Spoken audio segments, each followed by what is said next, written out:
Bonjour chers passionnés de sport automobile. Coupé, on recommence. Bonjour chers passionnés de MotoGP, j'espère que vous allez bien. Je suis très heureux de vous retrouver pour une nouvelle vidéo. Et aujourd'hui, nouveau concept, puisqu'on va parler de MotoGP. Alors là, je sais ce que vous êtes en train de vous dire. Vous êtes en train de vous dire, non mais attends, il est fou le gamin là, d'un coup il nous parle de MotoGP. Je vais tout vous expliquer, vous inquiétez pas. Alors ça fait maintenant presque un an que je regarde la MotoGP, de loin, je vais pas vous mentir. Et comme vous le savez, la semaine dernière, il y a eu la victoire de Johann Zarco à domicile au Grand Prix de France sur le circuit Bugatti. Et ça m'a donné un petit peu le déclic, je me suis dit, purée, j'ai envie de faire découvrir ça à mes passionnés, à mes abonnés. J'ai envie, pour ceux qui ne connaissent pas, de vous faire découvrir cette discipline.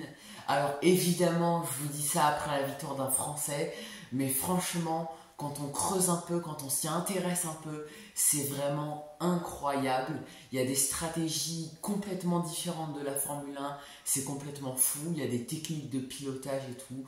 Alors qu'on aime ou qu'on n'aime pas la MotoGP, force est de constater que c'est l'un des sports mécaniques, si ce n'est le sport mécanique le plus spectaculaire qui existe. Alors comme première vidéo, vu que je n'y connais pas grand chose, eh bien je me suis dit, pourquoi pas reprendre les bases, c'est-à-dire les règles du MotoGP, comment se déroule le MotoGP tout simplement. Et puis ça va permettre à ceux qui ne connaissent pas du tout, eh bien de découvrir. On va découvrir ensemble. Voilà, c'est parfait.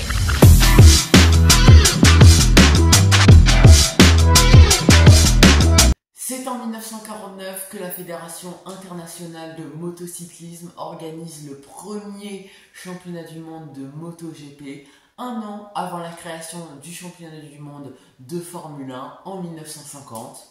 Bon, alors du coup, reprenons les bases. Alors le programme d'un week-end de MotoGP est assez similaire à un programme de week-end de Formule 1 à quelques différences près. On a toujours les essais libres 1 qui cette fois-ci durent 45 minutes. On a les essais libres 2 qui durent 1 heure. Et les 10 premiers de ces deux séances combinées passent directement en Q2. La Q2 telle qu'on la connaît, la Q2 pour les qualifications. Puis il y a les essais libres 3, mais là les chronos ne comptent pas du tout pour la suite. Là on s'en fout complet. Pour les qualifications, on a toujours la Q1 comme on la connaît en Formule 1. Et là seulement les deux premiers passent en Q2 et rejoignent du coup les 10 qui étaient déjà qualifiés. Ok, c'est bon pour vous. Si vous n'avez pas compris, vous me le dites en commentaire, je vous répondrai avec un immense plaisir. Et en MotoGP, il n'y a pas de Q3, c'est-à-dire qu'on s'arrête directement à la Q2. Donc la Q2 sert à établir la grille de départ pour la course sprint le samedi et le Grand Prix le dimanche. Parce que oui, en MotoGP, depuis maintenant 2023, il y a une course sprint tous les samedis.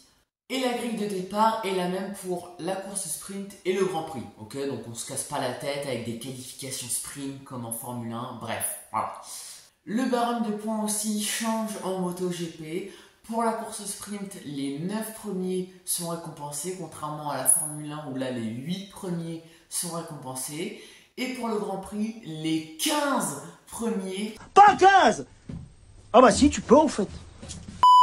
Contrairement à la Formule 1 où les 10 premiers sont récompensés. Alors pour le premier, ça ne change pas, 25 points, 20 points pour le deuxième, 15 pour le troisième, 13 points pour le quatrième, et ainsi de suite jusqu'au 15e.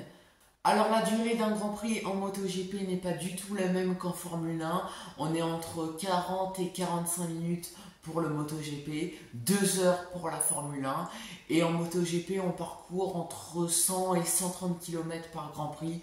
En Formule 1, c'est plus du 300 km, voire 350 parfois. Pour la course sprint, c'est la moitié d'un Grand Prix, tout simplement. En Formule 1, je crois que c'est un tiers du Grand Prix, si je dis pas de bêtises.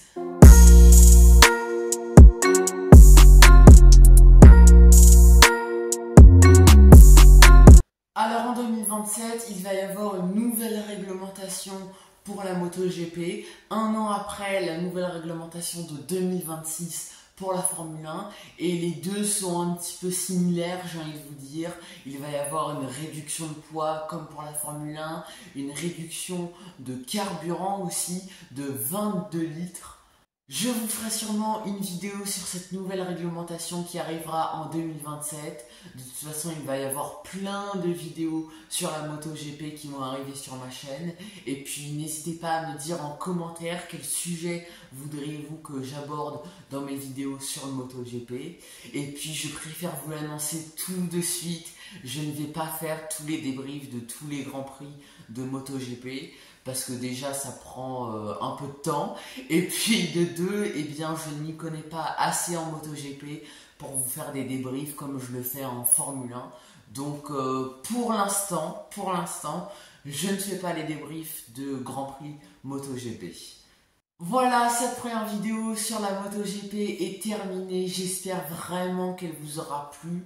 Moi, en tout cas, j'ai adoré faire cette vidéo. N'hésitez pas, encore une fois, s'il vous a plu, de mettre un petit like et puis de vous abonner. Voilà, si ce n'est pas encore fait.